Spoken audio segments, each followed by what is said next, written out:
Welcome to Shananigans episode 5. I think 5. Can't really count how many days it's been. Sometimes I don't even know what day it is, so I think we're on to Shananigans episode 5. I'm just gonna wait for Paul Daly, who's gonna be our guest for today. I'm here at home in London. I wanna know where you guys are tuning in or listening. Are you at home? Are you in London? Where are you at? Let me know below. While we're waiting for Paul, let's say hi to John CD. Hey. We have Louisa, Howard, what's up? Hi Peter, Burnt, Arachnid. Hello guys. Anna, Ellie, Carolina. Where are you guys listening? We're just waiting for Paul Daly, who's gonna be our guest today. Yay, Paul's here. So before I call him in, I want to introduce him very quickly. Such an amazing artist. You are in for a treat. He is a multi-passionate entrepreneur. He started spearheading Shoreditch in 1988. He's a designer, he's a musician, and maybe you've performed at Roadtrip in the Workshop in London, East London. He owns that venue, and previously he was the owner of Zigfrid Roadtrip, which you probably have performed in before. He's performed, he's designed for Bono, U2. He's lived in Manhattan, he's Irish. That's always a good thing, isn't it? He's performed in a band, he's helped so many different artists, students alike, and he's just had such an amazing journey so far. Anyway, without further ado, let's call in with Paul. And just want to say hi to you guys. Where are you guys listening? Let me know below. Paul! Yes. Hey! How are you? I'm gonna link everybody to your Instagram on below. Give me a quick second. Yeah, no worries. The legend. I'm just gonna put the legend. There you go. Oh my God, so happy to see you. You too. There you go. You look great.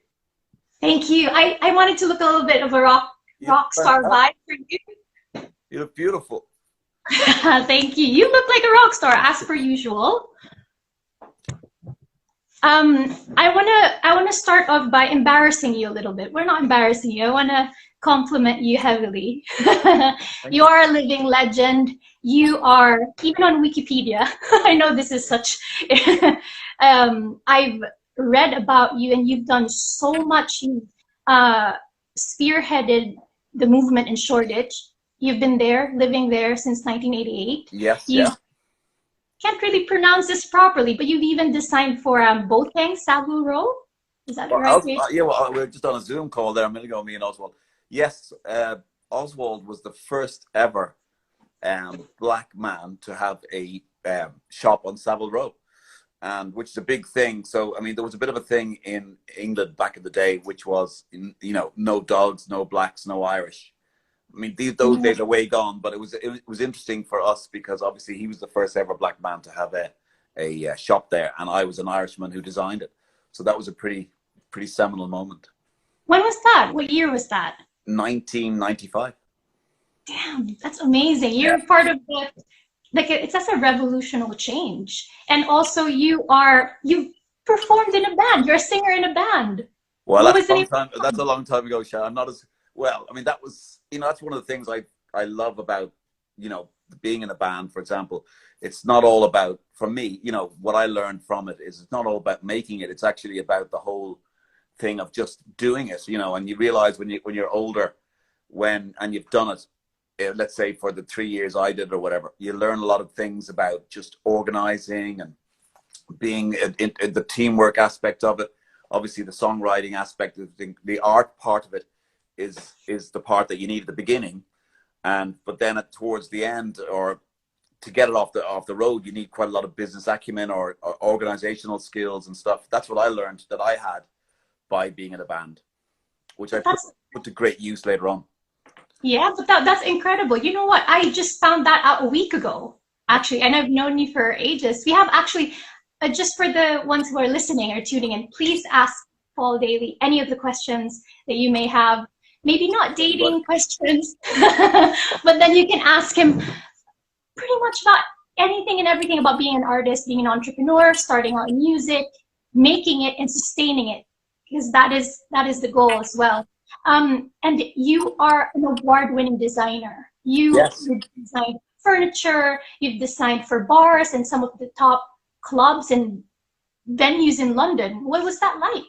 Well, I didn't study design. I studied fine art in Goldsmiths here in London. Well, I Yeah. started off in Dublin. I studied in the National College of Art in Dublin.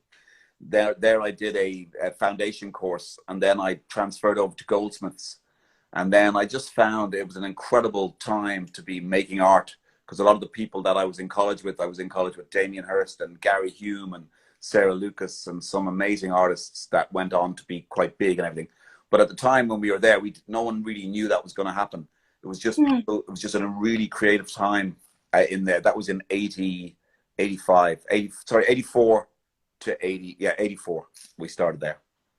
That's So, like, yeah. but that's like art that is so tactile and immediately seen in front of you. And you started off designing furnitures and before you I started off doing fine art.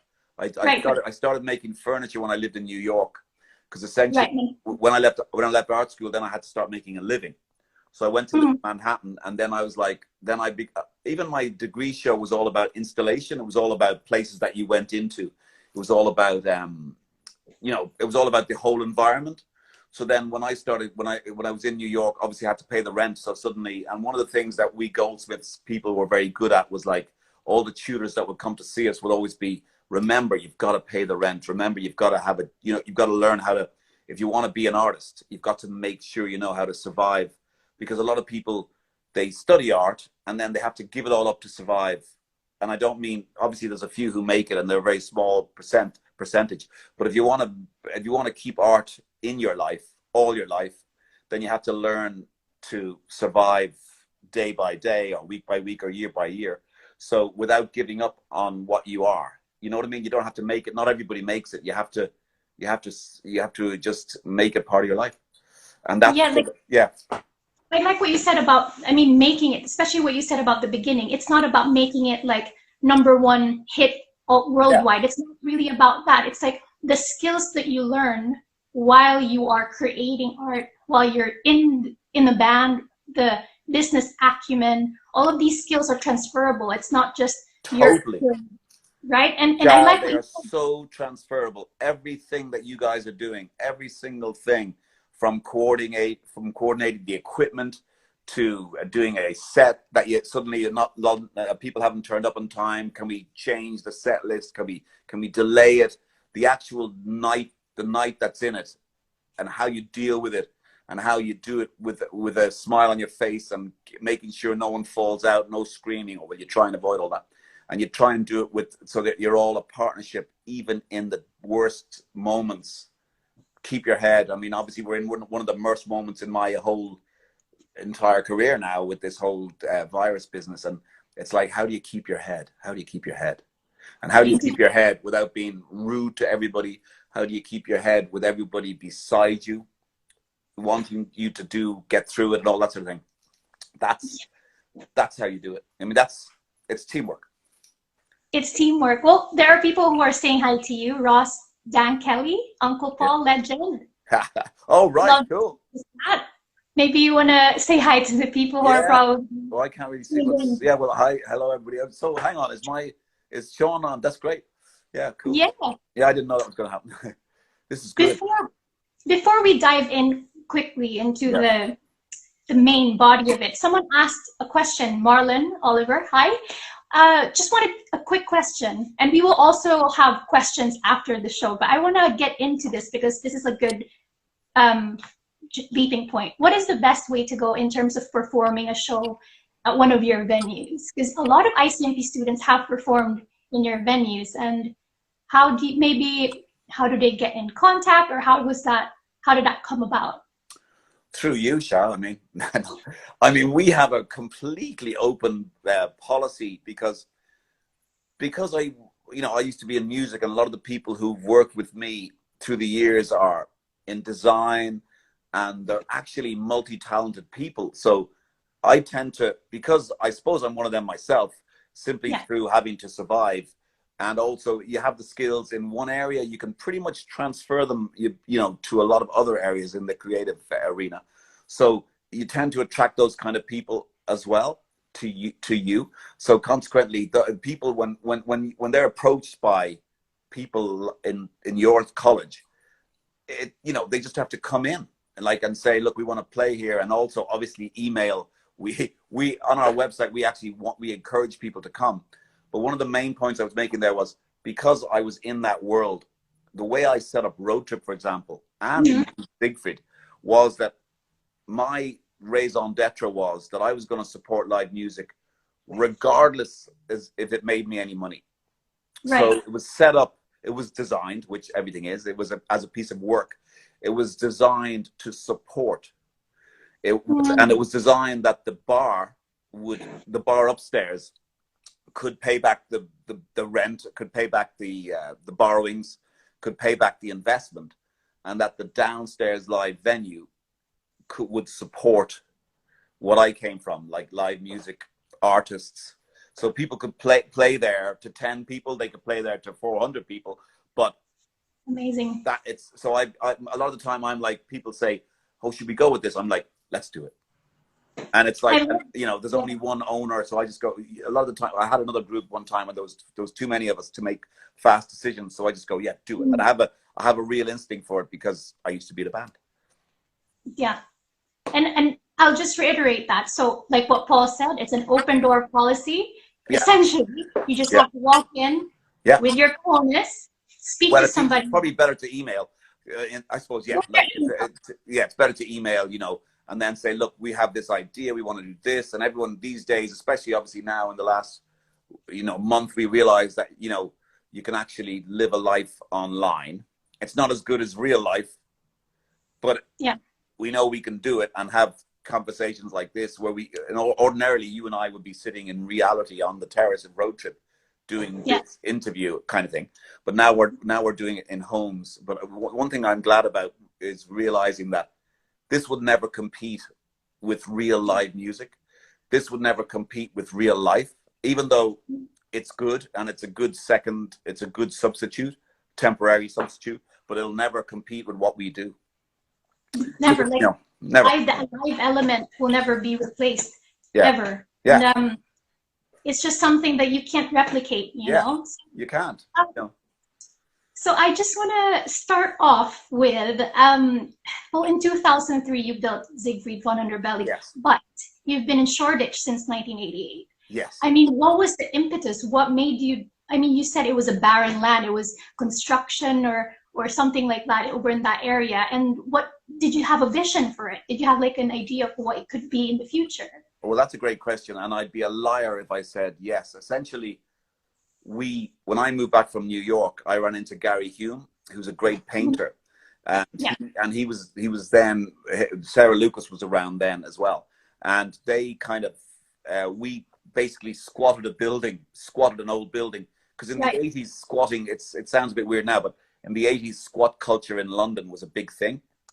Oh. There's laws being passed now that make it a lot harder. But in the 80s, a lot of people, like, for example, in terms of music, Culture Club, the big band, the Culture Club, they were squatters. And Spandau Ballet, they were squatters. And people like, I'll think of other names in a minute, but there was a lot of bands in the 80s that squatted, because don't forget, it was still post-war Britain. Yeah. So, you know, the war ended in 45, obviously, but the Blitz was so unbelievably big that this site, the site that Zigfrid was on, or the building that I've now built, was on a bomb site. So it was a church that was bombed by the Luftwaffe. And then they built a plumbing depot on it, which we squatted in the 80s. I know it sounds complicated, but then as I lived here, I realized, oh my God, this is an incredible area, and we were the first in. But we came here because obviously it looked amazing, the square and everything. But when you said to me, did we know, were we visionaries? Yeah. We didn't come here to go, this will be our future. This will be the future of like, you know, this will be a new part of London, which it is. And back then it wasn't, because it was all empty buildings and derelict and a lot of gaps where the bombing had been. But like it was like, so but then quickly I realized I'm going to stay here. So, but I didn't come here because, I mean, I didn't have any money. I couldn't have I just found a building that we could squat, you know. But that's incredible. You said you had this instinct. You've mentioned that twice earlier. First earlier, and you've mentioned it again. So you have this, and you trust your instinct to say, you know what, we can do something here. Maybe not like, oh, we're going to revolutionize this area, but my goodness, Shoreditch is behemoth now. Oh yeah. It's incredible. I mean, what it's become, Shah, is amazing. That Shoreditch is like unbelievable to see it happen in a lifetime, my lifetime. Go from just empty buildings, and there was no street lights. So a lot of the problems came from the fact that there was no infrastructure here. So it was very dark at night. So by day it looked pretty, you know, obviously there was loads of gaps. If you saw the film from, you know, it was pretty derelict. But by night it looked like, oh my God, by night it was very dangerous. Yeah. Oh yeah. Yeah. It's changed. I mean, did you have any inkling how, I mean, Zigfrid was there for how many years? Was it 16 years. 16 years. I mean, most bars and clubs honestly have a 2-year lifespan and they have to recreate things again, but 16 years, did you have any idea? It's amazing. I didn't realize, because what it was because I'd made it, as it were, designing bars all around England and Ireland and in Japan as well and stuff. What I did do was, because I couldn't really afford to make, let's say, a collection of furniture or whatever, but whenever I design a bar, I'd always keep one piece for myself, like a piece of furniture or a piece of art or something, as almost like a collector, as it were, of my own work. And then when I was designing Zigfrid, I put it all together, just simply because I had it. But that ended up becoming quite a seminal piece of work, because it looked the way it looked only because they were the pieces I had that I'd collected and I put together in a certain way. And then it became quite important in terms of a design. And then it just, in terms of it's kind of just right for the time feel. Yeah. And that's why it lasted it's so long. And you were able to merge your different interests and where your talents are. You're not, I didn't feel like reading your profile that you second guessed, oh, am I a musician? Am I an entrepreneur? Am I a designer? Am I a builder? It felt like you were just, there was something in you that bravely just went out there and combined these things so cohesively. And do you know what I mean? You're not. That's brilliantly said, because that's exactly how it happened.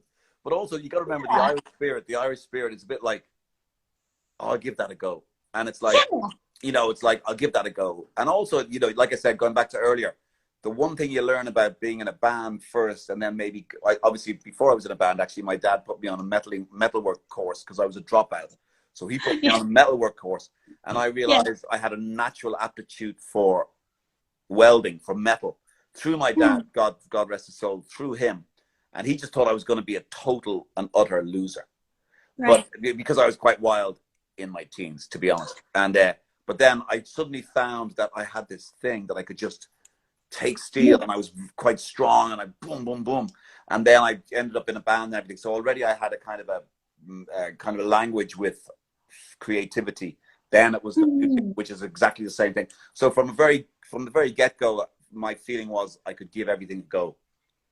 So I want to expound on that further a little bit before we move on to the next question, because I feel like a lot of the students, they're kind of, oh, am I a singer, songwriter? Am I a band? Am I doing events?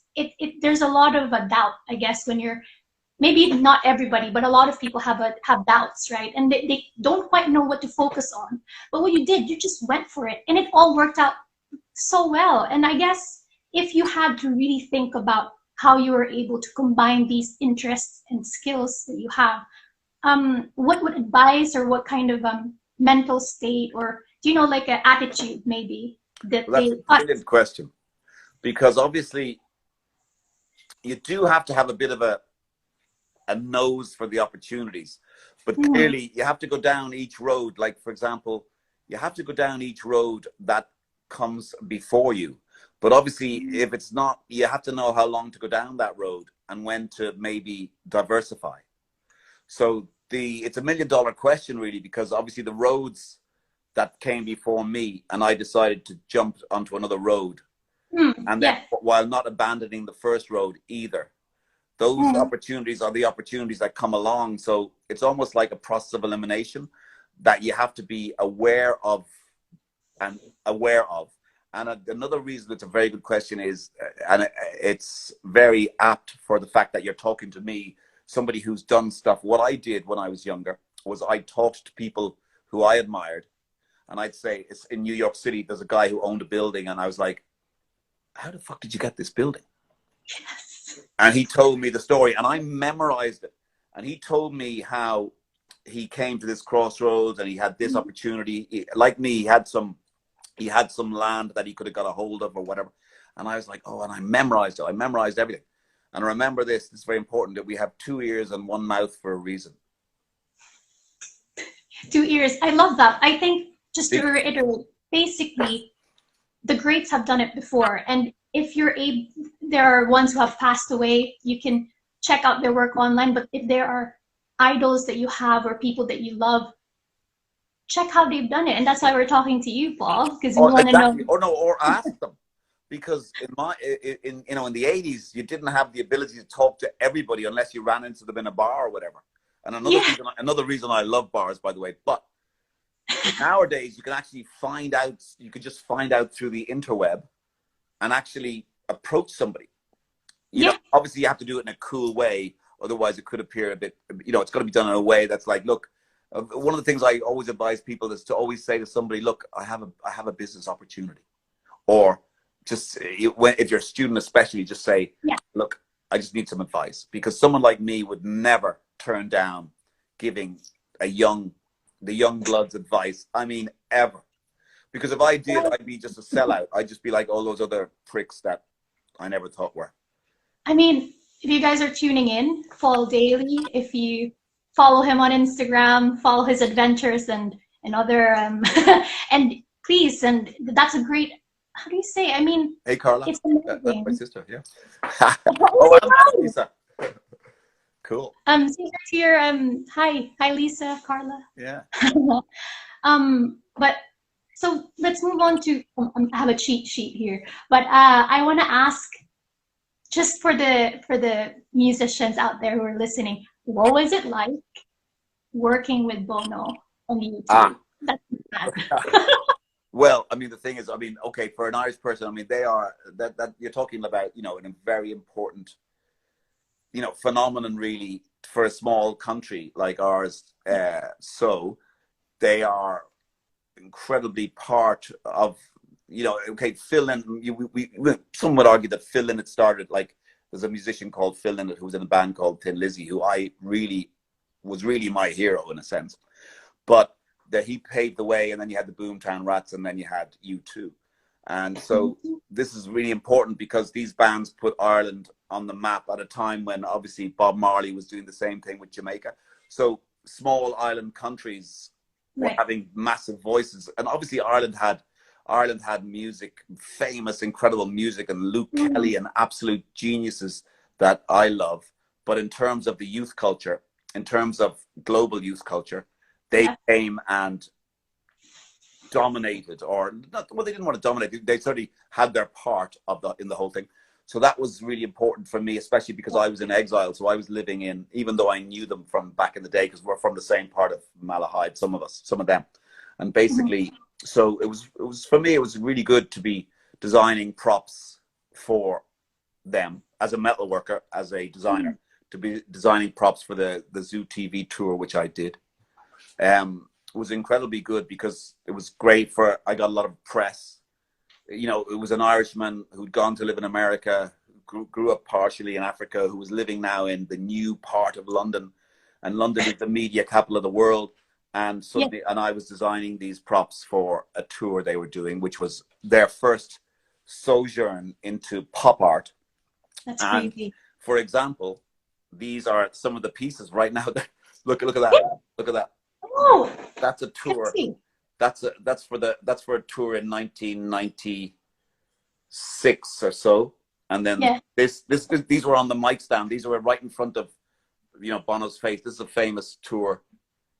That's from the Zoo TV in 1993, so nearly 30 years ago. And these were pieces I designed, like graphics, visuals, props, pieces, furniture pieces for rock and roll furniture pieces, you know. My gosh, I mean, that will be in a museum. They are. That one there. The second one is in the Cincinnati. What's it called? The rock and roll. What's it called? The one in Cleveland. The Rock and Roll Hall of Fame. Rock and Roll Hall of Fame. There you go. Yeah. I mean, what was he like? Was he very chill? Was he quite? Well, no, hang on. Irish people are very down to earth people. Like, I mean, it's a small country, so basically, just because someone's in a band, their whole thing was, we want to be the biggest band in Malahide, then we want to be the biggest band on the north side of Dublin, then suddenly da da da da. So it's like, you're just a guy, you know, you're just a guy that makes good. It's like, yeah. So he was amazing, and he's just a very ordinary person with obviously now he's just a megastar, but you know, he was just a regular guy. And that's what anybody who made it from your college would be like, you know, unless they're total twats. I will repeat that. Unless you're total twats, they're jam. No, but you never, you know, you don't. And another thing is that the 80s were the last real decade of people acting like complete plonkers when they made it. Yeah. You know, because now what it is with the interweb, modern stars don't really act like idiots anymore. Like, everyone knows, especially look at what we're in now. We're in a situation where, you know, the next king of England had an illness not too long ago. Yeah. In the same way that everybody could get this illness. So we all know that it's things that we bestow on each other that aren't really real, if you know what I mean.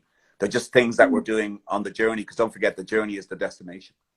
The journey is a destination. You should be writing down notes. If you have a pen and paper, write it down. And again, I love what you said about, we're in the age of interwebs. Everyone's watching, and you can't act like a dumb bimbo anymore. You need to step it up, and it's amazing.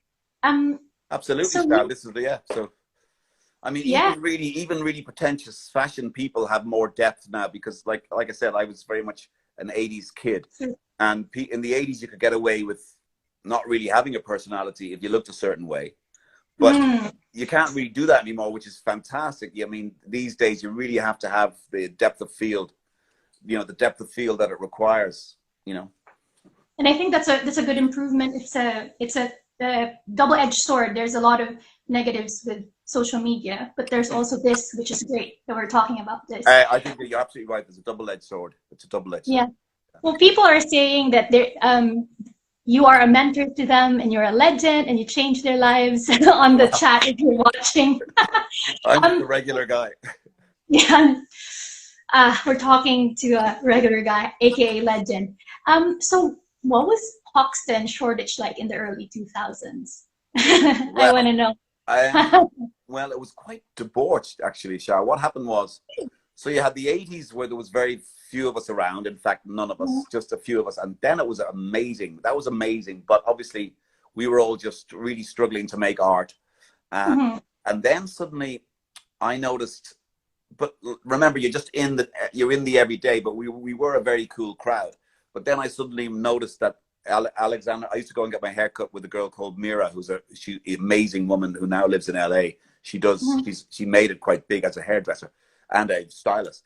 But anyway, she used to cut my hair down the road there. And basically, I suddenly realized that the guy sitting on the couch was Alexander McQueen, a very, very young Alexander McQueen. And then upstairs was a guy working whose name was Jonathan Ive. And Jonathan Ive went on to design the iPhone and the whole he basically got hired from that company. He was working in Geller House just down the road, 4 doors down. He got hired by Steve Jobs. So we had an incredible nucleus of talented people here, but all edgy, all broke, you know, all just raw creativity, no money, which is amazing. But I think a lot of creativity stems from not having a lot. like it stems from maybe hardships or wanting to create something out of maybe despair or hardship. And I think sometimes if you had all the luxury in the world, you'd think you'd create better. But I like what you said. I mean, beautiful things come out of derelict or difficult places. Oh, totally. Personally, I found later on, when I suddenly was doing well as a designer, after the years of, let's say, the Zoo TV tour, and then I did a venue in Ireland called Raw. And then suddenly the jobs came thick and fast, and I was becoming a name.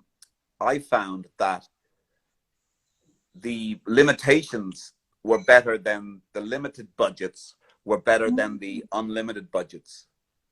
I could be more resourceful. You got to remember, I used to live out of skips. I used to make art out of skips. So I was able to look at a skip. I was able to see something and just say, wow, I could do that with that. And, so I saw possibilities everywhere. And that was because of my situation, having no money. So, but having intense creativity and seeing opportunities everywhere and seeing ideas in the cracks in the pavement, as it were. And so I find that limitations are very good. I just want to say that again for the students who are tuned in, because a lot of us are living on a hashtag student life budget. We're living day to day with cup noodles or whatever else we can eat. Straight from Paul Daly, limitations are sometimes better than unlimited. Absolutely. Every student will be like dying for the day when they were in some massive studio somewhere.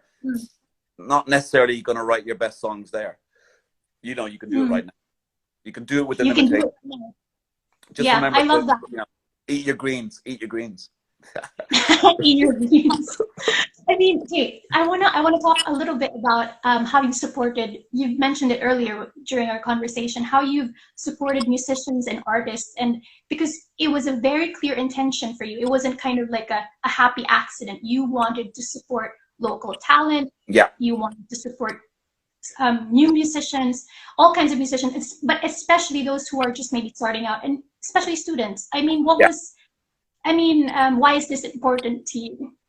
Very good question. Okay, so when I was a student in Goldsmiths, I know even in Dublin, even in the National College of Art and Design, the older, like there was a guy called there was various artists who you talk to, who were tutors or whatever, and then they could maybe they were 10 years old or 20 years old or whatever, and they'd obviously see stuff in your work, and then they'd give you advice. And sometimes, especially in Ireland, advice would be maybe in during a gig you went to. It could be in an event, it could be in a pub or in a club, and it wouldn't necessarily be in a context of a tutorial.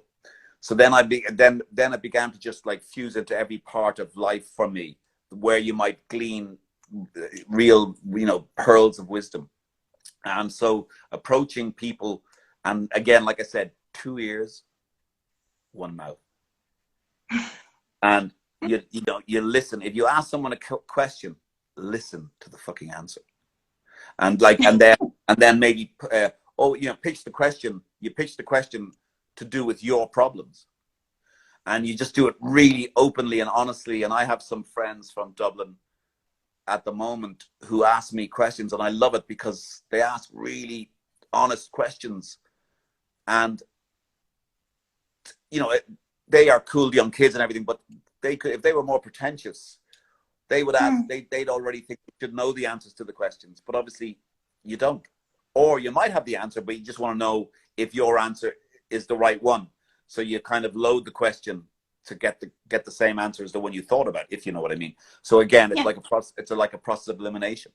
So that's very interesting. That's the thing to do, is always ask the questions without a shadow of a doubt. So when I had my design company, students used to come to my door. I had a bell. I had this bell. I could show you a picture of it. It's quite amazing. I had a bell that I made, and in about 1993, because until 93, it was like a little bunker down here. Then I put this bell which said Paul Daly around the bell, and people used to come and just ring the bell, and we'd be in there like making art, boom, boom, boom, massive, really loud. And I'd look down, open the window, and someone would go, "Hello, mate. I love your work, mate. I want to work with you. I want to work here." And I'd go, "Okay, come around." And eventually that became like a flood. And eventually I thought to myself, Jesus, I'm spending more time giving advice. I know I'm joking, but I had to get the work done as well. But I learned to, I loved it. And obviously with computerization, a lot of the time I was seeing a lot of hand drawings. And I was going, guys, this is in, let's say about 95. I was going, guys, you got to learn, you know, you got to learn to work on computers, because the future is not going to be hand drawings. The future is going to be computer drawings. And a lot of them would be like, oh no, and I say, no, it's amazing that you're a good drawer, as am I, but you need to be able to draw on computers, you know, this sort of thing. I was giving that advice quite a lot of the time. It was like, and I think that, you know, they probably took it because I was a guy on the outside saying that. And then the kids I hired were all able to do the stuff I couldn't do. Right. And then I became like an art director, you know. Yeah. I mean, I guess you have this in you to help and to mentor. You kind of acted as a de facto, maybe it wasn't very conscious initially, but you acted as if like you wanted to bring everyone up with you. You didn't want to just on top with everyone else below me. Never. You wanted to bring everyone up with you. And that's really important, I guess, as a student, that it's not just for their success. Oh, I want to be on top. It's like, let's get together. We're in this, we're artists, we're creatives, let's help each other. And I really like that. Like, that's amazing, Sha, because it's very interesting, because if you look at the history of rock and roll in the 60s, in London, I know the whole times have changed, and but you had a kind of a situation where in the hippie era and then in the punk era, back in those days, it was kind of dog eat dog. If you look at the documentaries, which are now abound on Amazon and Netflix and what have you, so you can actually go back and look at some of the bands you used to be in when you were a kid, and you look at their history and the trajectory, and a lot of the time it's like, and I nicked his bass player and I got rid of him and I da-da-da-da. And it's like, and then of course the royalties used to always be just shared between the writers. And then some bright spark realized that all the bands were breaking up. And that bright spark happened to be kind of Irish, really, but a lot of the bands were breaking up because it was like the writers would just take the royalties, and then it'd be like eventually resentment would obviously grow into that band. And you could have massive bands who clearly, if they just split it all 25%, would never have had the hassles they had. And but they didn't do that. They were like, no, I wrote it. But then over time, that's been a little bit eroded, and you now have a situation where people realize that actually less is more. If you take less of a bigger, if you take less of a small cake, initially it seems like less of a small cake, but if it becomes a big cake, the less will equal much bigger than the small cake would have been at the beginning anyway. Yeah. So I mean, you can't get the big cake by yourself. Yeah. Yeah. You need people. Yeah. You know. Yeah. I mean, we've gone through 45 minutes. That's amazing. But I want to ask you more questions. We could stay here forever, guys. But this has been brilliant. This has been brilliant. Well, I wanted to ask maybe what challenges. Let me rephrase that question, because you're a multifaceted artist. And what were the challenges that I guess you faced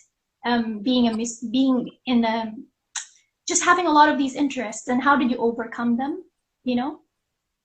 Right. Well, I mean, okay, I did get a little bit lucky, because obviously I squatted a building, and then the time was right to be able to, it gave me a bit of time to do what I wanted to do in the space, you know. So these days you'd have to do all that in your head.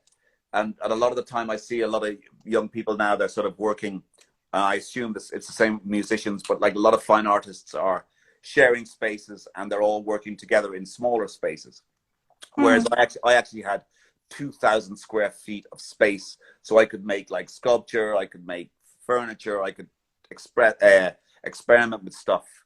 But I think people, I think they have to try and just they have to do the modern version of that, because I couldn't say to somebody, oh, try and find 2,000 square feet and squat it, because that doesn't exist anymore. So you have to roll with the times, and now you can do it.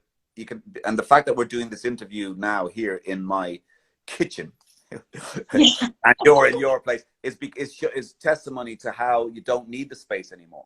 You don't need that 2,000 square feet because you can do it now a different way in computers, with computers, but you have to keep your eye firmly on those roads I told you about and see the opportunities that arise, and then ask the advice of somebody when they arise. Should I do this? Should I do that? What do you think? Ask everybody, but knowing your own route through it maybe as well. But like the process of elimination is really important, you know. But Like things have changed a little bit. I mean, personally, you. Sorry, what were you saying? Yeah, There's a bit of. What were you saying? No, just from my day, like from the 80s when I had the space, because I was making stuff, you know, pieces. Nowadays, you might not necessarily have to make that anymore. You could probably do a virtual version of it. So you don't, in a funny sort of way, you don't need the space, but obviously you still have to try and work out how to sell the product, or, you know, how to sell the song, or, you know. Yeah, I like what you said earlier. Basically, you said start where you're at and start now. Don't wait for that money. Don't wait for that space. Don't wait for that opportunity. Make it. As much as do it. Do it. Just do it. Doing it. And obviously, and also the side jobs. Like during all of this, I always made money. So when I lived in New York City, I had a thing where I had to make $100 a day, and this was like in the 80s. And I said to myself, right, I don't care what it is. I'll paint houses. I'll do metal work. I was a chauffeur for a while, working in bars. You know, I mean, I've done it all. I was I paint, like I said, a house painter.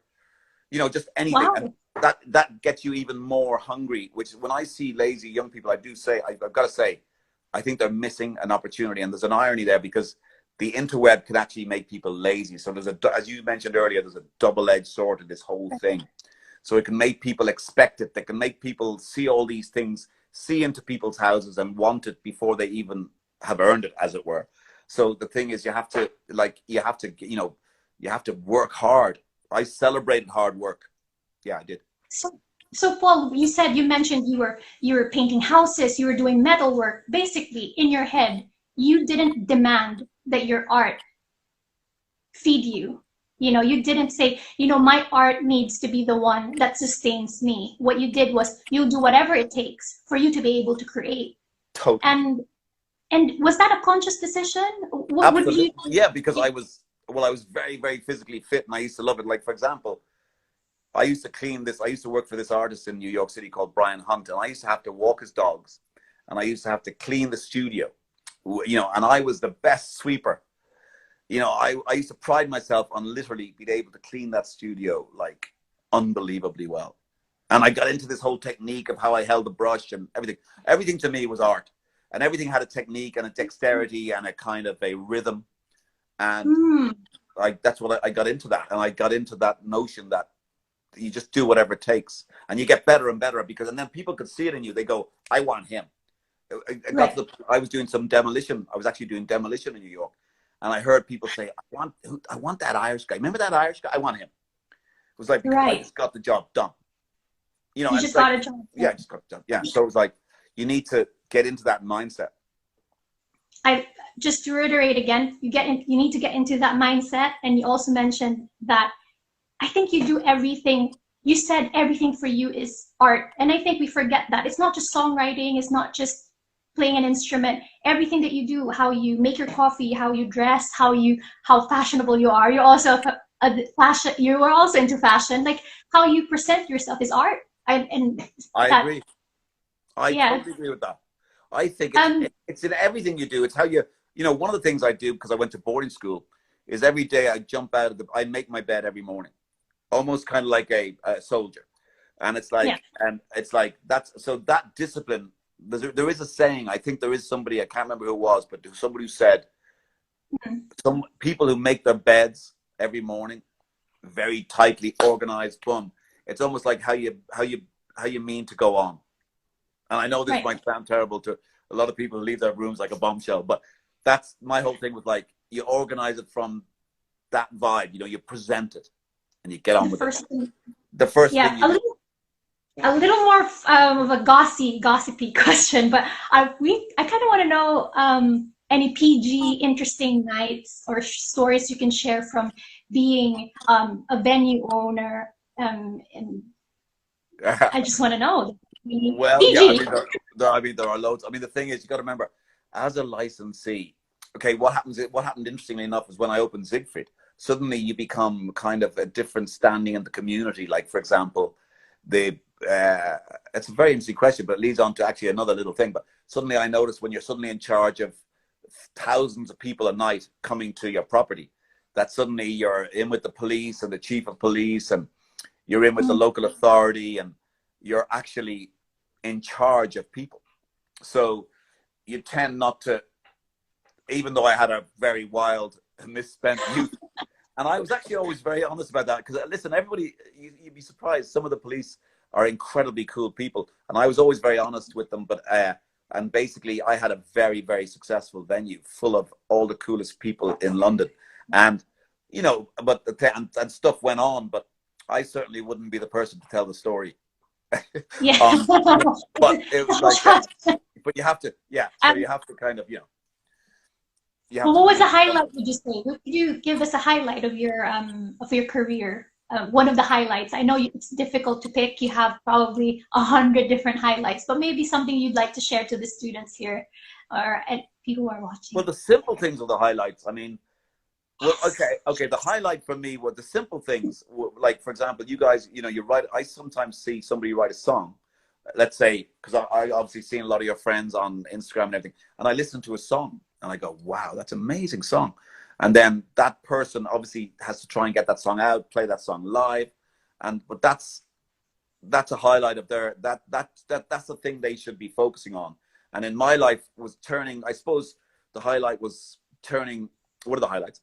Was turning the squatting, you know, the situation. I'd squatted a building in London after coming back from New York, and I learned I didn't have enough money to get a solicitor, but I knew I was possibly a sitting tenant, and I went to the library. This was the good thing about, I suppose, having a third level education. Back then you couldn't just Google stuff, so I went to the library, and I'd go down and I'd spend hours reading books, and I taught myself how to represent myself legally in a situation. Wow. And again, that was just the whole multitasking. You know what?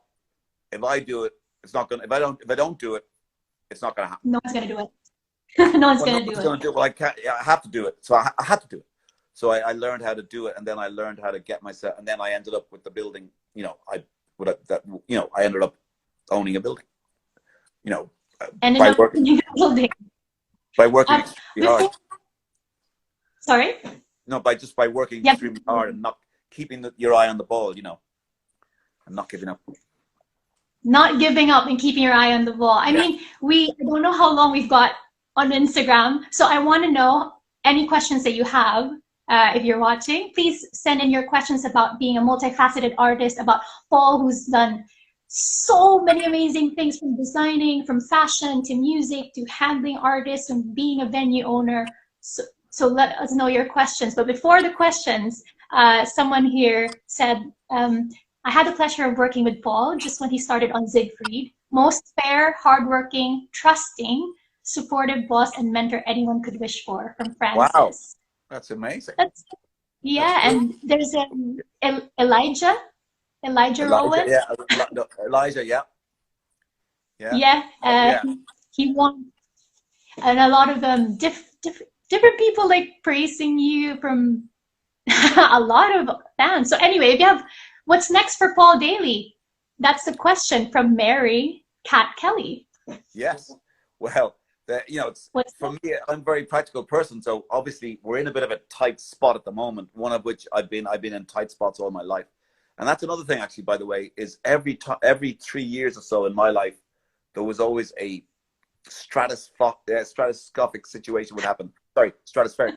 Like there'd be a kind of there'd be a massive kind of panic situation, whether it would be planning, whether it was like the people trying to get rid of me out of the land, whether it was like planning problems to do with building a building or some huge stuff.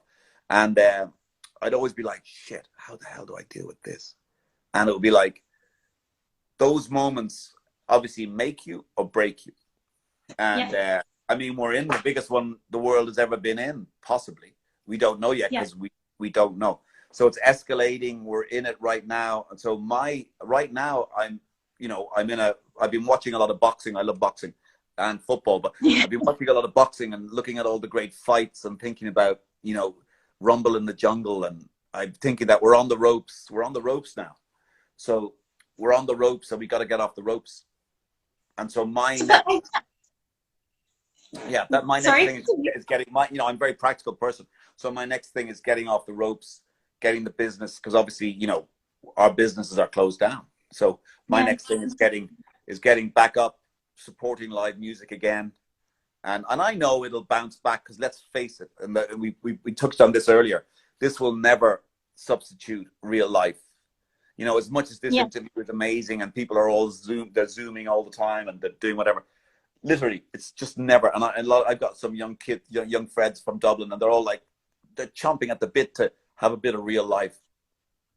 Because, living at home is fantastic, but, it's better when you've been out on a good night out. It's always better if you Definitely. Someone here wants to ask, London Music Conference, hi Sam, what's the craziest experience you've had with an artist misbehaving at one of your venues? If you want to divulge, you know what it is. We've had some amazing things, because back in the, it's got to be said. So there was some incredible stuff that I've seen, but like I said, I wouldn't really want to be going into. That's a kind of a late night conversation. So we'll have that conversation in Road Trip when we're all back together in the flesh. Okay. Yeah. Basically, you guys have to come to Road Trip in the workshop with us, with Paul there, and we're gonna have a good time. We have a client.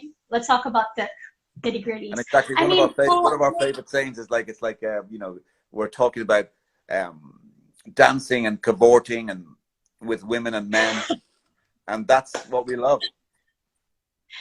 I mean, well, you also. I know that you did some acting as well. I saw some videos. I thought it was initially. I was like, is this Brad Pitt? I'm confused. No, it's not Brad Pitt. It's Paul Daly. Well, I was asked. That was weird. I was asked to do that. But yeah, it wasn't really. I mean, I didn't. Somebody just asked me to do that. It was. I mean, I am an artist, but again, when you're in a band, anybody in a band can act, especially a singer. So. Yes. I knew I could and act. You're the singer.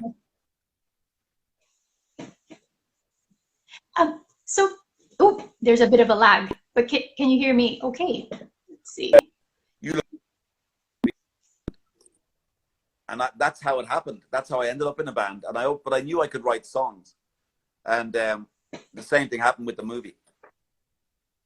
Amazing. Well, Paul, I know you've done all of these multitude of insane artistry, but moving forward, I know there's the COVID, but is there anything else you'd like to try out? Anything else that, you know what, I'm going to conquer that. I'm going to try that out. Doesn't matter what it is. Doesn't have to be in the. That's a very good question, Chad. It's a very good question.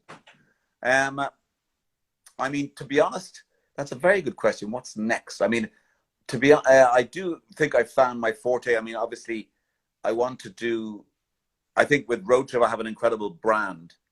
Not that I want to. I'd love to do another road trip in a sense, and like whether it was in LA or whether it was in somewhere else in London or Dublin, I'd love to do another one. But I always keep my ambitions very realistically simple, things I can actually do. Otherwise, it's just nonsense chat coming out of some guy. It's like with me, it's like I'll say stuff I know I actually can do. So I'd like to do another road trip in a building that I owned, for example. Yes, someone's saying Road Trip LA. On the chat, my area, Americano. Someone says Road Trip LA. Yes. I love America. I love America, even though obviously America's going through a terrible rough time at the moment. But my sister lives in Texas, and my godson lives in California. And then his twin brother lives in Austin, and their younger brother lives in Houston. So I have a lot of family in America, and right. I'd love to do something there. I would. And, you heard it here first. So that's it. Yeah, so that's probably it. That's probably it. Oh, you heard it here first. Shenanigans. But so someone's asking if you're going to get back into the film industry by any chance. No, no, it's not my. I mean, I would for a kind. No, I would for fun. Like for example, if somebody was doing something, I wouldn't be like Yeah. trying to get into that career, like because I have very much my own career. I've got like employees and responsibilities. But no, I enjoyed it so much because it's the same thing, Sha. It's the same ability of like, can I do this? And I just jumped in and I could do it, and I just did it. And it was like, obviously they wanted the character. They wanted the character that I was anyway. That like the casting director wanted the character that was like me, and it was like, so there would be a lot of roles for that kind of thing, I'm sure. But I have a lot of other things to do. Like there's loads of people around who are probably better than me and stuff, and they should be doing that. But when it comes to like, yeah. Okay. But if something comes up, I'll keep you posted. No, I'll send you an email. I might need you for my music video in the future. Oh, that's fine. Stuff like that. Stuff like that. I'm in. Stuff like that. I'm in. Yes. I'm noting this down. So before we adjourn, I think we're going to get cut off unceremoniously here on Instagram. Well done. Brilliant. Brilliant.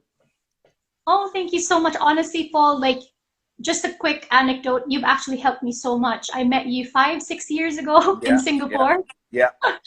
And yeah, you just given me not just the positivity. You weren't coddling, you weren't overbearing. You just kind of gave me the confidence to kind of keep going. And that's the spirit that you give when I see you speak to anybody. You give that so openly to anybody who speaks to you, and that's such a gift. Thank you. You said it. The thing is keeping going. That's such an important part when you've got the talent that you have, that so many of the people that you bring to the venues and friends that I've met, would you believe, in the venues, and they're drawn to those kind of places because clearly they're creative places owned by creative people. So that draws the same kind of people. But that you have to keep going, because you have to keep going, and you have to diversify to survive, because otherwise you're a diva. I don't mean you, I mean one. So you have to diversify to survive. You've got to keep going, otherwise you weren't in it for real in the first place. So because it has to be with you. You can't. Not everyone can expect to be just multi-famous or anything like that. It has to be what you are, and then be in your life. And then not everyone's going to survive exactly the way they want to from it, but that doesn't mean they should give it up. Please remember that just because the outcome isn't quite like what you thought it was going to be, please don't give up, because you don't know where you're going to be. Absolutely. In a couple of years. Music's not about being famous. Music is about music. Music is about sharing and expressing. Diversify to survive. Yeah. We have a lot of tweetables, Paul. I'm going to tweet a lot of your sayings, and I'll put Paul Daly invitation. Brilliant. Any more last words of wisdom to any of the students or musicians or artists that are like listening right now, or maybe listening later on? Anything that you would like to add, especially around this time that we're all having this very difficult situation? Anything else that you'd like to add? It's so difficult, man. This situation, this was a little bit of a respite, because I was talking about, my history, and then how that's good that it could affect other people's future. But, let's face it, this is a bit of a fucking shit show we're in. So we need to get out of it. We're on the ropes. We need to work out. We need to be careful. We need to be safe, and we need to work out how to get out of this one. And like I said, I've been in many corners in my life, but we're in one now, and ironically, everyone. So it's a bigger corner than I've been in, but we'll get out of it. And music and art will see. We get out of it, but we've got to be careful, because obviously this is we got to be careful. Yeah. So I like what you said. I think music and art will get us through this. I think this is the time where this is so important. It's not just an entertainment. This is about our survival, or this is the time to create. Is that what you're? Right? This is totally is a time to create, because it's a great time to create, and not be too fearful, but to be safe, obviously, because it's a dangerous situation, and it's a situation that it's a moving target, right? It's a moving target. So we got to live with that. We've got to live with that, and we've got to make it up as we go along, because that's a fact. but then we've got to, you know, we got to create in the middle of it, because there's nothing else we can do, you know. That's great. Yeah, Yeah. I mean,